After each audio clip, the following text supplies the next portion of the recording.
Welcome back. The Ministry of Agriculture, Water and Land Reform announced the resumption of import and the in-transit movement of bovine semen from South Africa. Bovine semen is important for modern livestock breeding as it can significantly impact the genetic makeup of the herd, which can lead to improved productivity and, of course, profitability. Simon Nghipandulwa, Public Relations Officer at the Ministry, now joins us on the line to expound on this. Simon, good evening. Thank you so much for joining us here on the Daily Roundup. Very good evening to you too, and I hope you're well, and thank you for inviting us.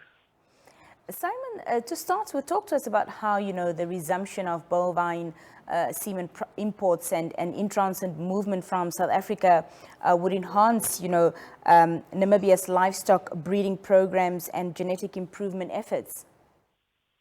Thank you. We recently resumed importing of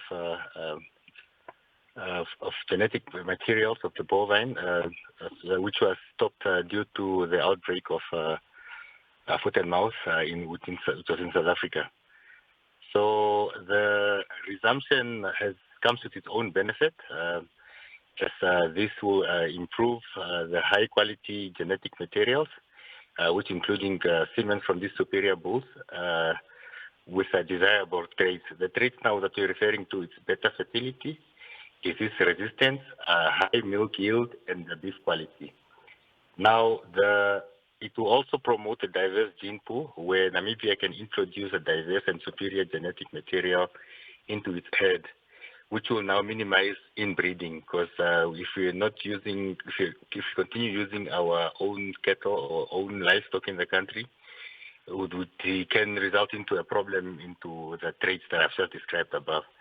Now, it also comes with the benefit of that importation of artificial insemination or this semen is quite cheaper than importing the actual animal, as the logistics involved might be complicated, and also it enables the animals or the offsprings to adapt easily to the Namibian environment.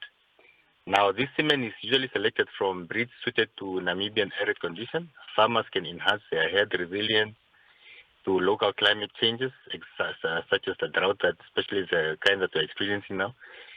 Breeders can also select semen from animals with genes suitable for their own traits of choice, resistance to endemic diseases, which reduces the risk of livestock mortality due to disease, in return of reducing the cost of veterinary consultations. I think that should answer the first question. Simon, speak on the potential economic benefits, for Namibia's cattle farmers to improve cattle genetics that you did touch on from the, importation of high quality bovine semen. The economic benefit that the farmers can look forward to is these animals have superior traits, are able to survive during harsh conditions, able to convert feed efficiently, get sick less, they will grow faster. Breeders will also be able to practice selective breeding, meaning you get the best cattle, which are resistant to drought, which reduces your cost on medication. Also, the trait, one of the good traits is that the production of milk is quite high. You get the best quality of meat, which you get to sell at the best price, which reduces your production cost and lessen your buying of feed and treatment costs. It's so designed to fit the kind of animal or your kind of environment, as we mostly know that in Namibia our animal is fed, is rangeland fed. So those are some of the benefits that come with getting good genetic materials from South Africa. Another one is just that South Africa is quite close to us, and Namibia is very strict on the kind of on areas where we get to import this kind of materials from. So it lessens the cost, considering we also use the same currency and all those all those factors. Will community of farmers have access to the bovine semen, and at what cost? The cost depends from the producers where they have to get it from, and yes, the communal farmers will have, and we are motivating that they do purchase this kind of materials to actually have good quality livestock in the Nelson communal area, giving them quality for their money.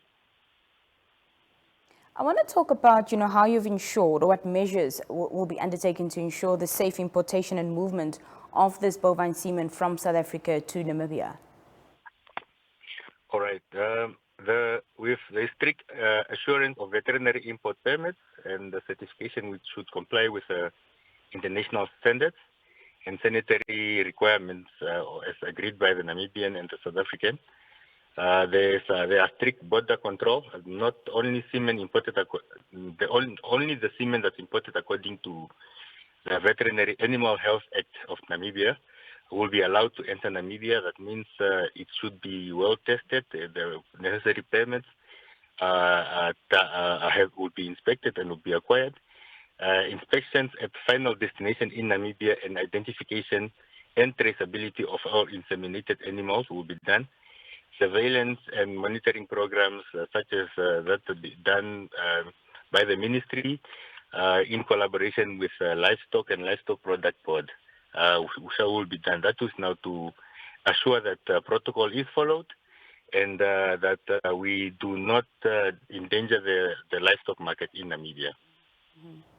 Very lastly, Simon, how does the resumption of these, what role rather does the resumption of these imports play in strengthening regional agricultural trade and cooperation within SADC, and how could Namibia, leverage this for its own growth?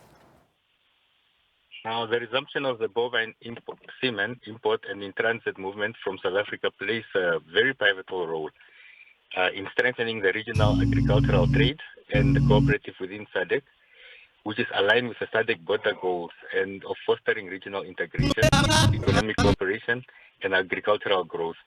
Now, Namibia can use this opportunity to drive sustainable growth through access to superior genetic improvement, its livestock production efficiency, strengthen food security, and enhance competitive in regional and global markets, as we are known internationally for our good beef, and those are certain things that we can share with other SADC countries as well as other international countries. Mr. Simon Nghipandulwa, we thank you so much for your time this evening and for joining us here on the Daily Roundup. Thank you very much for your time. Have a great evening. When we come back, we talk about